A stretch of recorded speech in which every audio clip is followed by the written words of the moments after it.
وبركاته. الحمد لله رب العالمين وبه نستعين. سبحانك لا علم لنا إلا ما علمتنا إنك أنت العليم الحكيم. قال سبحانه تعالى: وإلى ثمود أخاهم صالحا قال يا قوم اعبدوا الله ما لكم من إله غيره. محترم اسلامی بھائیوں، پردے میں بیٹھی اسلامی ماؤں اور بہنوں، پیغمبروں کے جو واقعات آپ کے سامنے سنائے جا رہے ہیں، کوشش کریں کہ یہ واقعات کو قرآن کی جو آیتوں کے خلاصے کے طور پر جو باتیں آپ کے سامنے رکھی جا رہی ہیں، کم سے کم ایک موٹے حساب میں کس قوم میں کون سے پیغمبر آئے، وہ قوم کی بعض نشانیاں اور ان پر عذاب کی حالت، یہ چند باتیں تو یاد رکھنا چاہیے۔ قوم عاد کے بعد دنیا میں جس قوم کا نام ہمیں ملتا ہے وہ قوم سمود ہے۔ قوم سمود کی طرف اللہ تبارک و تعالیٰ نے حضرت صالح علیہ السلام کو نبی بنا کر کے بھیجا، تو آج اسی قوم اور اسی پیغمبر کے بارے میں ذکر ہوگا۔ قوم سمود نام ہے قوم کا، اور پیغمبر کا نام حضرت صالح علیہ السلام ہے۔ قوم عاد جو اس سے پہلے کی قوم گزر چکی ہے، انہی کی نسل سے سمود ہیں، اور ان کا جو علاقہ ہے یہ علاقہ عرب کے اندر آتا ہے۔ عرب کے اندر جو ہے تقریباً مدائن صالح جسے کہا جاتا ہے، وہ علاقے سے یہ قوم تعلق رکھتی ہے، جن کو قرآن میں اصحاب الحجر کہا گیا۔ ہجر والے، ہجر جو ہے یہ ایک جگہ کا نام ہے۔ کہاں ہے یہ جگہ؟ تبوک اور حجاز کے درمیان میں یہ جگہ جو ہے پڑتی ہے، اور یہ قوم یہاں آباد تھی۔ کہاں رہتی تھی؟ جگہ کا نام ہے الحجر۔ قرآن میں ایک سورہ ہے سورۃ الحجر کے نام سے، جس میں اس قوم کے حالات اللہ تعالیٰ نے بیان کیے۔ تو یہ جگہ پر یہ قوم آباد ہوئی، قوم سمود۔ اس قوم کی کیا نشانیاں ہیں؟ یہ قوم بت پرست تھی، پچھلی قوموں کی طرح ہی ان میں بھی شرک عام تھا، بت پرستی عام تھی، انہوں نے بھی بتوں کی پوجا پاٹ شروع کر دی تھی۔ تو اللہ تبارک و تعالیٰ نے حضرت صالح علیہ السلام کو ان کی طرف نبی بنا کر کے بھیجا۔ حضرت صالح علیہ السلام اسی قوم کے ایک آدمی تھے۔ اللہ تبارک و تعالیٰ نے انہیں جب نبی بنا کر بھیجا تو انہوں نے اپنی قوم والوں کو سمجھایا۔ سب سے پہلے تو انہیں توحید کی طرف بلایا، ایک اللہ کی طرف دعوت دی۔ جو بتوں کی پوجا یہ کرتے تھے ان سے منع کیا، ان سے روکا، اور توحید ایک اللہ کی طرف بلایا۔ ساتھ میں یہ قوم کی ایک خاصیت تھی جسے قرآن نے بیان کیا، خود اسی پیغمبر کی زبان سے۔ پیغمبر جو ہے جب لوگوں کے پاس سمجھانے کے لیے جاتے ہیں تو یہ بات سناتے ہیں، جسے قرآن میں اللہ نے فرمایا: وَاذْكُرُوا إِذْ جَعَلَكُمْ خُلَفَاءَ مِن بَعْدِ عَادٍ۔ یاد کرو کہ اللہ تعالیٰ نے تمہیں قوم عاد کے بعد زمین کا جانشین بنایا، وَبَوَّأَكُمْ فِي الْأَرْضِ، اور زمین میں رہنے کے لائق تمہیں بنایا۔ تَتَّخِذُونَ مِن سُهُولِهَا قُصُورًا، زمین کے نرم حصوں پر تم محلات بناتے ہو۔ تَتَّخِذُونَ مِن سُهُولِهَا قُصُورًا وَتَنْحِتُونَ الْجِبَالَ بُيُوتًا، اور پہاڑوں کو تراش کر پہاڑوں میں گھر بناتے ہو۔ یہ اس قوم کی خاصیت ہے۔ کیا؟ پہاڑوں کو تراش کر پہاڑوں میں گھر بنانا۔ آج آپ جان سکتے ہیں کہ پہاڑوں کی چٹانوں کو پھوڑنے کے لیے کوئی معمولی کام ہے نہیں، بامبوں کے ذریعے سے پھوڑا جاتا ہے پہاڑوں کی چٹانوں کو۔ پہاڑوں میں راستے بنانے کے لیے بڑی بڑی مشینیں لائی جاتی ہیں، بہت زمانے تک کام ہوتا ہے۔ یہ قوم کی خاصیت یہ تھی کہ یہ قوم بغیر کسی مشینوں کے، بغیر کسی بام کے، پہاڑوں کی جو بڑی بڑی چٹانیں ہوتی تھی ان کو اپنے ہاتھوں سے تراش کر کے اس میں گھر بناتے تھے۔ کیسے مضبوط گھر ہوں گے پہاڑوں کے، دیکھیں نا پہاڑوں کے بڑے بڑے چٹان، بڑے بڑے پتھر، بڑے بڑے چٹانوں کو تراش کر کے جو ہے گھر بناتے تھے۔ جیسے پی او پی کے ڈیزائنز ہوتے ہیں نا، تو ویسا اپنے ہاتھوں سے یہ پہاڑوں کے پتھروں کو گھر نما بناتے تھے اور اس میں ڈیزائن اپنے ہاتھوں سے کرتے تھے۔ حضرت صالح علیہ السلام اسی بات کو یاد دلاتے ہوئے کہتے ہیں وَتَنْحِتُونَ الْجِبَالَ بُيُوتًا، اللہ نے تمہیں ایسا ہنر دیا ہے کہ تم پہاڑوں کو تراش کر کے اپنے گھر بنا لیتے ہو۔ ہاں، جب اتنا سب کچھ اللہ تعالیٰ نے تمہیں دیا ہے تو اسی اللہ کی عبادت تم کیوں نہیں کرتے؟ ہاں، یہ بتوں کو کیوں پوجا کر رہے ہو؟ سمجھایا حضرت صالح علیہ السلام نے۔ قوم والے کیا کہتے ہیں؟ چلیے قوم والوں کی باتیں سنیں گے۔ سورہ ہود میں اللہ نے یہ قوم والوں کی باتیں نقل کی۔ قوم والے کہتے ہیں قالوا یا صالح، اے صالح، اتنہانا ان نعبد ما یعبد آباؤنا، کیا تم ہمارے پاس اس لیے آئے کہ ہم وہ بتوں کو پوجنا چھوڑ دیں جو بتوں کی پوجا ہمارے باپ دادا کرتے تھے؟ یہاں پر بھی کیا ہے؟ کیا ہے؟ بولیے، باپ دادا۔ یہ کون باپ دادا؟ اس سے پہلے قوم عاد جو باپ دادا کو بولے، اس سے پہلے قوم نوح بولے جو ہمارے باپ دادا، وہی روش، وہی طریقہ۔ بولے کہ اتنہانا ان نعبد ما یعبد آباؤنا، ہمارے آبا و اجداد، ہمارے باپ دادا جن کو پوچھتے تھے، کیا تم سمجھتے ہو کہ ہم چھوڑ دیں ان کو؟ اور پھر کہا وَإِنَّنَا لَفِي شَكٍّ مِّمَّا تَدْعُونَا إِلَيْهِ مُرِيبٍ، اور ہمیں بہت بڑا شک ہے تمہارے بارے میں کہ تم سچے نبی نہیں ہو سکتے۔ تمہارے بارے میں شک ہے۔ کس کو بول رہے ہیں؟ پیغمبر کو بول رہے ہیں کہ تمہارے بارے میں ہمیں شک ہے۔ وَإِنَّنَا لَفِي شَكٍّ مِّمَّا تَدْعُونَا إِلَيْهِ مُرِيبٍ، جن باتوں کی طرف تم ہمیں بلا رہے ہو ہمیں تمہارے بارے میں تو بہت شک ہے۔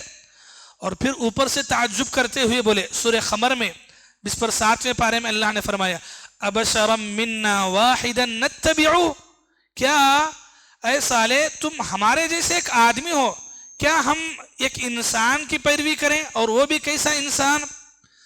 إِنَّا إِذًا لَفِي ضَلَالٍ وَسُعُرٍ أَلْقِيَ الذِّكْرُ عَلَيْهِ مِن بَيْنِنَا بَلْ هُوَ كَذَّابٌ أَشِرٌ، ایسا انسان جس پر جادو کر دیا گیا ہے، جو بہکا ہے۔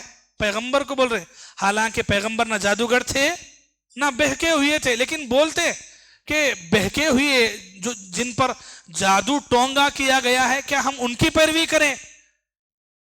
یہ قوم سمود جو ہے حضرت صالح علیہ السلام کو یہ باتیں کہا کرتی تھی۔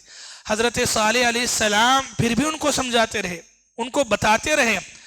تو ایک موقع ایسا آیا کہ لوگوں نے، قوم والوں نے حضرت صالح علیہ السلام اور ان پر جو چند لوگ ایمان لائے تھے ان کو یہ بات بولتے ہیں، کیا بول کر؟ قالوا اطیرنا بک وبمن معک، اے صالح ہمارے قوم میں جو نحوست دکھتی ہے وہ تمہاری وجہ سے ہے، وہ تمہارے ساتھیوں کی وجہ سے، بک وبمن معک، اور ان لوگوں کی وجہ سے ہے جو تمہارے ساتھ رہتے ہیں، ان کی وجہ سے نحوست ہے۔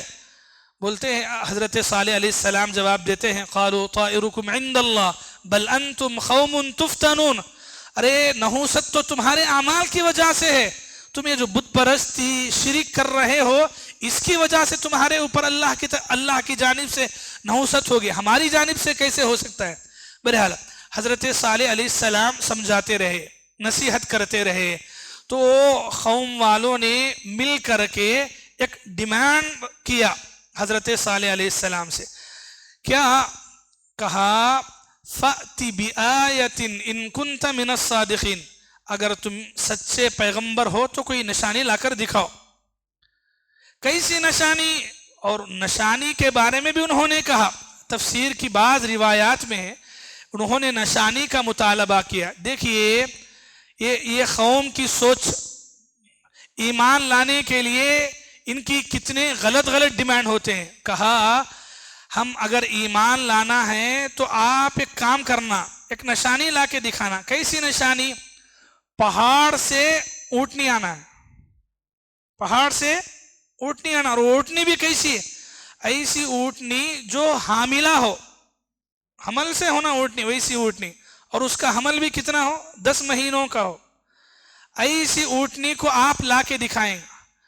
حضرت صالح علیہ السلام نے کہا کہ اگر ایسا ہوا تو ایمان لاؤ گے؟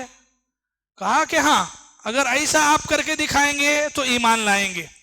حضرت صالح علیہ السلام اللہ سے دعا مانگی. کہا کہ اے اللہ، میری قوم معجزہ، ایک نشانی طلب کر رہی ہے، پوچھ رہی ہے، مانگ رہی ہے. اے اللہ، ان کے ایمان لانے کے لیے کوئی نشانی عطا کر. اللہ تبارک و تعالیٰ نے کہا اِنَّا مُرْسِلُ النَّاقَةِ، اے صالح تمہاری قوم کے ان کا جو دعویٰ ہے اس مطابق ہم اونٹنی بھیجنے کے لیے تیار ہیں، لیکن شرط ہے. کیا؟ فِتْنَةً لَهُمْ، یہ اونٹنی کا بھیجا جانا ان کے لیے آزمائش ہوگی، امتحان ہوگا. کیسا امتحان؟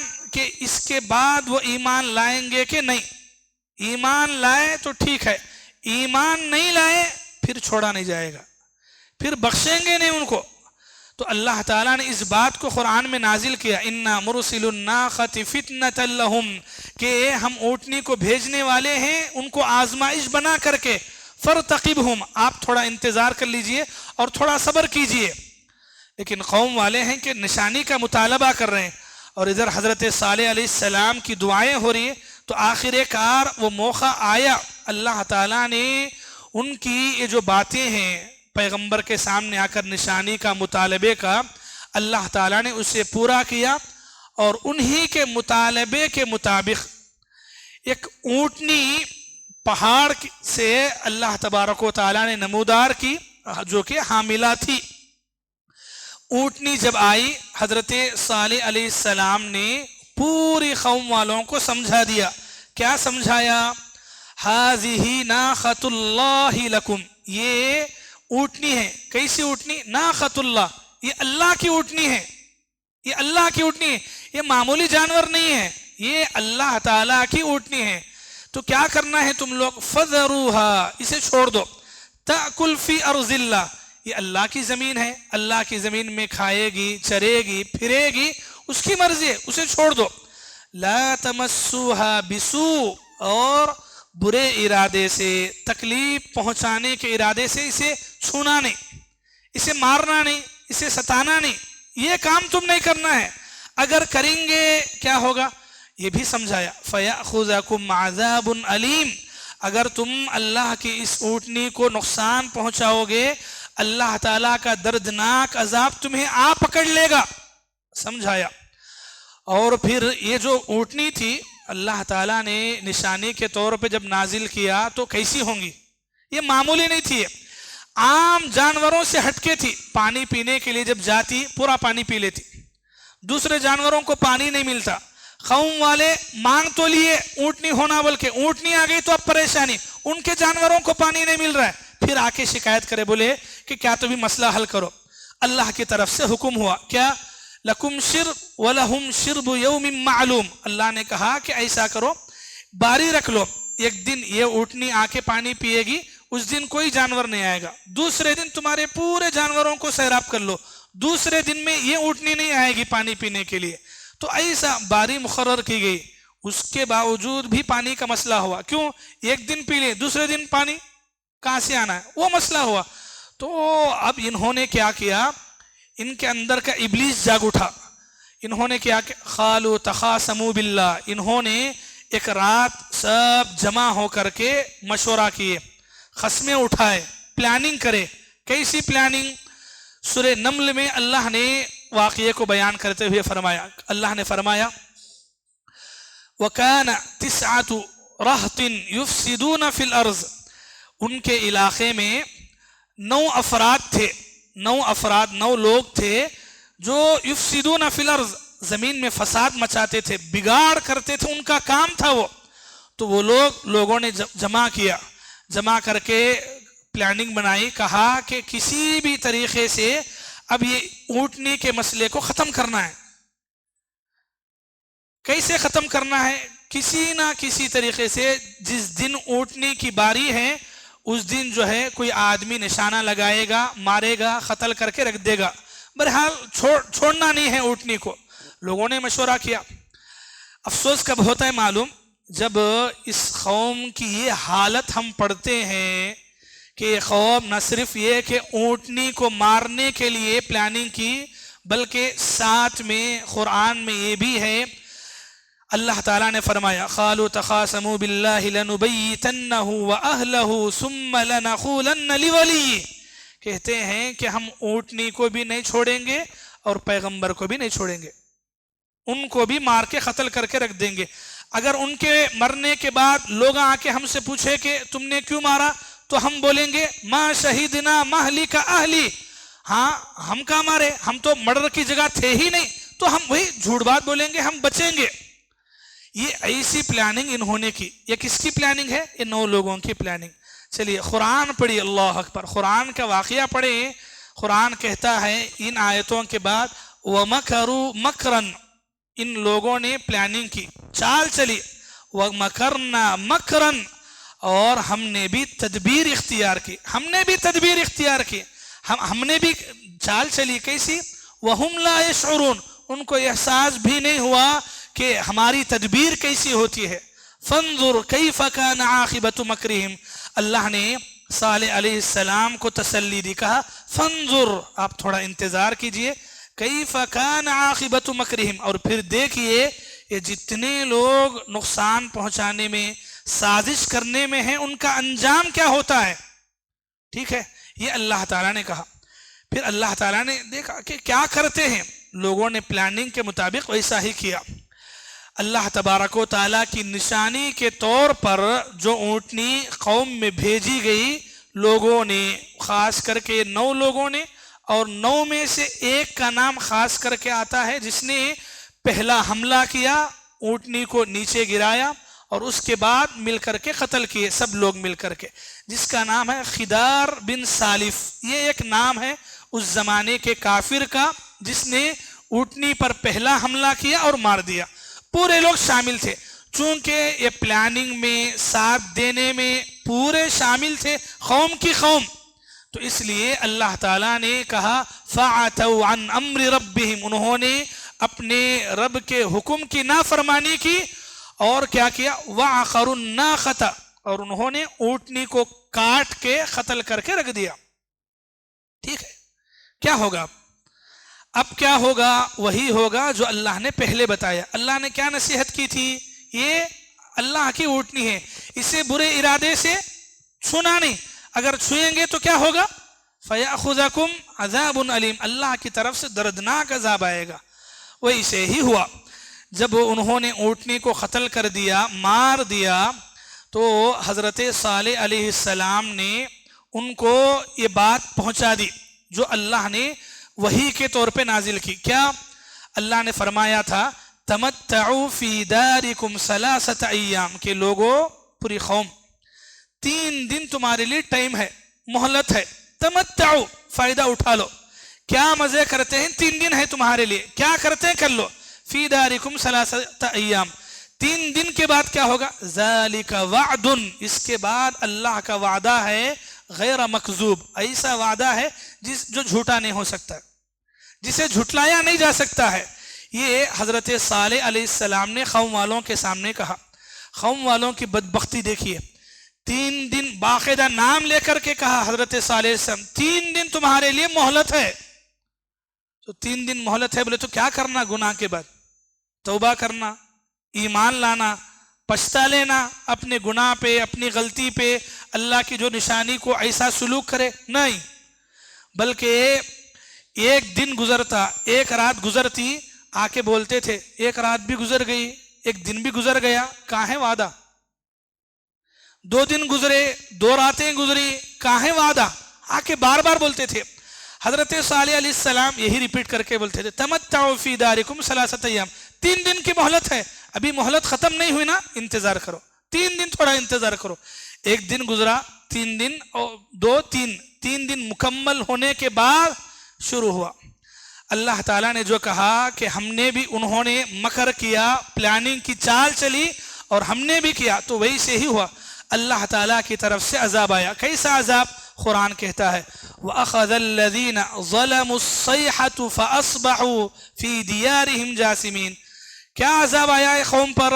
چیخ پکار، چیخ، ایسی زوردار چیخ، معمولی چیخ نہیں ہے۔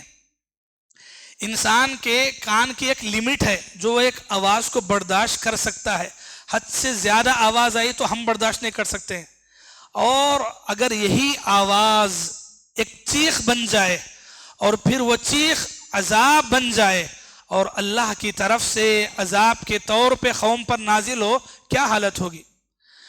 قرآن نے کہا فَأَصْبَحُوا فِي دِيَارِهِمْ جَاثِمِينَ، وہ چیخ عذاب بن کر کے ایسی آئی، وہ جہاں تھے وہیں کے لاش بن گئے۔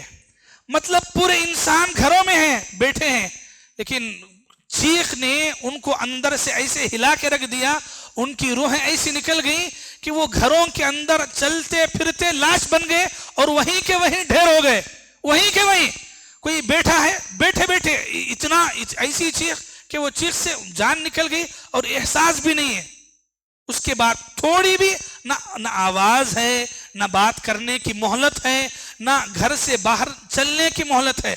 قرآن نے کہا جن جن لوگوں نے ظلم کیا اور ظلم میں شامل رہے، وہ سب کے سب کو اللہ تعالیٰ کی طرف سے یہ پکڑنے دبوچ لیا، اور ان کا یہ انجام ہوا کہ ایک چیخ کے مارے پوری کی پوری قوم تباہ و برباد ہوئی۔ سورہ حاقہ پڑھیں، پھر اللہ تعالیٰ نے وہاں بھی وہاں فَأُهْلِكُوا بِرِيحٍ صَرْصَرٍ، اللہ تعالیٰ نے وہیں پر یہ بھی کہا کہ انہیں ایک ایسی آواز کے ذریعے سے ہلاک کر دیا گیا جس آواز نے، جس چیخ نے ایک کو بھی نہیں چھوڑا۔ ہاں، ایک انسان تھا جو اس وقت قوم میں نہیں تھا بلکہ حرم میں تھا، کعبۃ اللہ میں، وہ زمانے میں، تو وہ ایک انسان بچا رہا حرم میں ہونے کی وجہ سے۔ بعد میں جب وہ حرم کا جو بارڈرز ہیں، حدود، حرم کے جو حدود بارڈرز ہیں، جب وہ بارڈر وہ پار کر کے اپنے علاقے کی طرف، وہ کعبۃ اللہ کو گیا تھا اصل میں، تو جب کعبۃ اللہ سے ریٹرن ہوا، اور ریٹرن بولے تو کیسے، وہ بارڈر جیسے ہی پار کیا اس کو بھی اس چیخ نے دبوچ لیا اور وہ بھی وہیں کا وہیں ڈھیر ہو گیا۔ اس طرح دیکھتے دیکھتے 3 دن کی مہلت کے بعد پوری کی پوری قوم تباہ و برباد ہوئی۔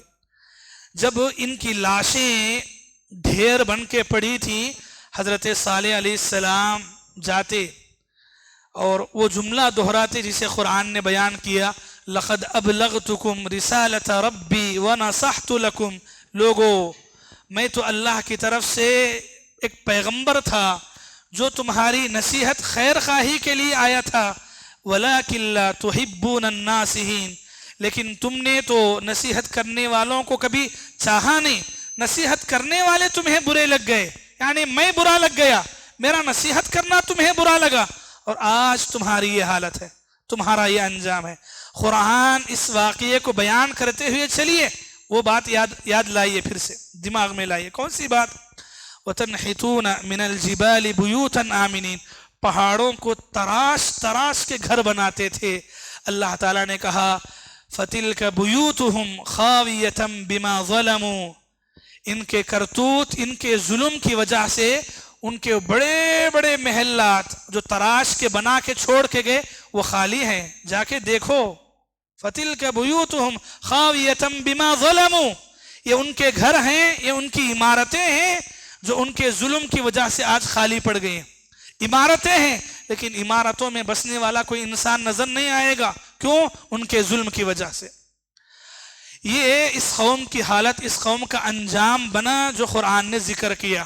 یہ قوم چونکہ عرب میں رہنے بسنے والی قوم تھی، اللہ کے نبی کے زمانے میں اس علاقے سے آپ کو ایک مرتبہ گزرنے کا اتفاق ہوا۔ اللہ کے نبی جب جنگ تبوک کو جا رہے تھے تو راستے میں یہ ایریا پڑتا ہے، یہ علاقہ ہے بستی. اللہ کے نبی اور صحابہ کرام جا رہے ہیں تو راستے میں لوگوں نے پڑاؤ کیا، تھوڑی دیر رکے. تو رکنے کے بعد لوگوں نے کیا کیا، وہ کنویں کے پاس جو مطلب اسی علاقے میں آتے تھے کنویں، بعض بوڑیاں، وہاں کا پانی لا کر کے استعمال کرنے لگ گئے. آٹا ملا کر کے پانی سے آٹا گوندنے لگے، اور ہنڈیوں میں گوشت پکانے کے لیے، گرم کرنے کے لیے وہ پانی استعمال کیے. اللہ کے نبی صلی اللہ علیہ وسلم کو جب پتا چلا کہ ان کنووں کا پانی استعمال کیا گیا ہے، مسند احمد کی حدیث ہے، اللہ کے نبی صلی اللہ علیہ وسلم نے اس پانی کو، ان ہانڈیوں کو گرانے کا حکم دیا، اور جو آٹا ملایا گیا اس کے بارے میں حکم دیا کہ کوئی انسان اسے نہ کھائے بلکہ وہ آٹا جانوروں کو کھلایا جائے. اور اس کے بعد اللہ کے نبی صلی اللہ علیہ وسلم نے یہ بات ارشاد فرمائی، جسے امام بخاری نے اپنی کتاب میں حدیث نمبر 4420 پہ نقل کیا. اللہ کے نبی صلی اللہ علیہ وسلم نے نصیحت کرتے ہوئے فرمایا اس موقع پہ، لا تدخلوا على هؤلاء المعذبین الا ان تکونوا باکین. اللہ کے نبی نے فرمایا کہ لوگوں، اگر تمہارا کبھی گزر ایسی قوموں کے اوپر سے ہو جو قوموں پر اس سے پہلے عذاب آیا، ان کی بستیوں سے گزر ہو، ان کے گھروں سے گزر ہو، ان کے کھنڈرات سے گزر ہو، الا ان تکونوا باکین، تو تمہاری حالت ایسی ہونی چاہیے کہ تمہارے دل نرم پڑ جائیں، تمہاری آنکھوں سے آنسو آئیں، وہ منظر کو یاد کر کے، وہ قوم کی حالت کو یاد کر کے تمہیں رونا چاہیے یہ منظر دیکھ کر، یہ قوم کی حالت دیکھ کر، اور گزرتے ہوئے تمہاری حالت یہی ہونا چاہیے، ورنہ اللہ تبارک و تعالیٰ نے ان کی جو حالت کی وہ حالت تمہاری بھی کر سکتے ہیں. تو ایسا جو قومیں ہلاک ہوئی، جن جگہوں پر اللہ کا عذاب آیا، گویا اللہ کے نبی نے ان جگہوں پر ٹھہرنا پسند نہیں کیا، ان جگہوں کی چیزوں کو استعمال کرنا اللہ کے نبی نے پسند نہیں کیا. اگر کسی ضرورت کی خاطر آدمی وہاں سے گزرتا بھی ہے تو ایک رقت لے کر کے، اللہ تبارک و تعالیٰ کی طرف سے جو عذابات آئے اسے سوچ کر کے انسان کا دل پگھلے، انسان کی آنکھوں سے آنسو آئے، ایسا گزرنے کا حکم دیا گیا، اور وہ بھی وقت ضرورت. اور اللہ کے نبی صلی اللہ علیہ وسلم نے یہ بات اپنے زمانے میں جنگ تبوک کو جاتے ہوئے اس قوم پر تبصرہ کرتے ہوئے اللہ کے نبی صلی اللہ علیہ وسلم نے فرمایا. یہ اس قوم کے بارے میں قرآن و حدیث کی باتوں کا خلاصہ رہا. قوم کیا ہے، قوم کی طاقت کیا ہے، قوم کا ہنر کیا ہے. پہاڑوں کو تراش کے گھر بنانا معمولی بات نہیں میرے بھائی، معمولی بات نہیں ہے. بڑی بڑی چٹانوں کو، اتنی طاقتور قوم عاد، یہ لمبے ہٹے کٹے مضبوط تھے. وہ قوم عاد یہ ہٹے کٹے اتنے مضبوط نہیں تھے، لیکن پہاڑوں کو تراش کے گھر بنانا ان کے ہاتھوں کا ہنر تھا. وہ بولتے نا دامے ہاتھ کا کھیل، ویسا معمولی تھا. لیکن جب انسان اللہ تبارک و تعالیٰ کو بھول جائے، اس کی طاقت، اس کا ہنر، اس کی صلاحیت سب کچھ بیکار ہے. اور یہ اللہ کے لیے نہ ہو تو پھر انسان اگر اس میں مست ہو کر کے، بے ہوش ہو کر کے، مدہوش ہو کر کے زندگی گزارے، اللہ کو بھول جائے، تو جو کچھ اللہ نے دیا ہے وہ تباہ و برباد ہونے میں وقت نہیں لگتا ہے. یہاں تو 3 دن کا وقت دیا. ایک بات اس قوم کے بارے میں بتاتا ہوں. یہ ایک قوم پر اللہ تبارک و تعالیٰ نے جو عذاب نازل کیا، باقاعدہ ان کو پہلے سے بتایا گیا. پیغمبر نے بھی کہا کہ نشانی کا مطالبہ کر رہے ہو تو نہیں کرنا بہتر ہے، اگر کر رہے ہیں تو ٹھیک ہے نشانی آئے گی، لیکن نشانی کے آنے کے بعد نشانی کا غلط استعمال نہیں کرنا. قوم والوں نے اللہ کی نشانی کو ہاتھ لگائے. یہ کوئی معمولی جرم ہے؟ ایک تو پیغمبر کو جھٹلایا، دوسرا پیغمبر کو جھٹلانے کے ساتھ اللہ جو معجزہ نازل کرے وہ معجزے سے بھی چھیڑ چھاڑ کرے، قتل کرے. یہ دوسرا جرم تھا. تو اور اس سے بڑا جرم کیا تھا معلوم؟ یہ جرم کرنے کے باوجود بھی ابھی کیا بھی نہیں آیا تو عذاب. کہاں ہے عذاب؟ یہ بولنا یہ بہت خطرناک ہے. 3 دن کی جب مہلت ملی، بولتے تھے کہ دناں گزر رہے، 1 دن گزرا، 2 دن گزرے، کہاں ہے عذاب؟ یہ اللہ کے عذاب کو چیلنج کرنا نہیں ہے تو اور کیا ہے؟ اللہ کے عذاب کو، اللہ کی طاقت کو چیلنج کر کے کوئی بچا ہے؟ کوئی باقی رہا ہے؟ تو یہ قوم کی حالت وہی بتاتی ہے. تو بہرحال یہ قرآن کی آیتوں کے خلاصے رہے. جو اس واقعے میں بیان کیے گئے. آپ دیکھنا چاہیں اس قوم کے بارے میں اللہ تعالیٰ نے حضرت صالح علیہ السلام کا ذکر پوری قرآن مجید میں 8 جگہ کیا ہے. قوم کے اعتبار سے دیکھیں گے قوم سمود کا ذکر الگ الگ صورتوں میں 9 مرتبہ قوم سمود کا ذکر آیا ہے. میں نے خلاصے کے طور پر چند صورتوں سے یہ آیتیں لی، جیسے سورہ اعراف سورہ نمبر 7 میں آیت نمبر 70 پر 1 سے 70 پر 8 تک، سورۃ الشعراء سورہ نمبر 20 پر 6 میں آیت نمبر 140 پر 1 سے 150 پر 2 تک، سورہ ہود سورہ نمبر 11 آیت نمبر 60 پر 5 سے لے کر 70 پر 2 تک. یہ چند مختلف آیتوں کا خلاصہ رہا جو آپ کے سامنے رکھا گیا. انہی باتوں پر اس قوم کا واقعہ بھی ختم ہوتا ہے. اللہ تعالیٰ سے دعا ہے اللہ تعالیٰ ہم تمام کو ایسی جو قومیں ہم سے پہلے گزری ہیں ان کے گناہ، ان کے کرتوت، انہوں نے جو نافرمانی کی، اللہ تعالیٰ کی ویسی نافرمانی کرنے سے ہمیں بچنے کی توفیق عطا فرمائے. عبرت و نصیحت ایسی قوموں سے لینے کی توفیق عطا فرمائے. آمین ثم آمین. وآخر دعوانا ان الحمد للہ رب العالمین. والسلام علیکم ورحمۃ اللہ وبرکاتہ.